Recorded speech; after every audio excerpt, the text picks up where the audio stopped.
there are some cases where, due to confidentiality or sensitive data, there is a need to restrict who can view specific issues.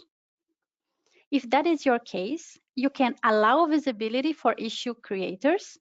So when creating the issue, they can decide on making it visible to everyone, only to themselves, to people within their own company, only to project leaders, or only to a specific group. It is important to highlight that the issue creator and the person to who the issue is assigned to can always see the issue. So there is no risk of creating one issue and never being able to see it again, or being assigned to an issue that you cannot take any action on because you cannot access it. With this feature, you make sure that sensitive data is not available to every team member that has joined the project, but only to the people it concerns to.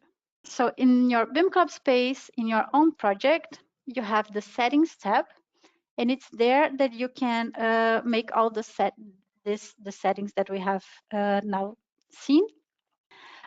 Here we can also set up the visibility part, where you can restrict the visibility of the issue. So the only thing that you need to do is make sure this toggle is on.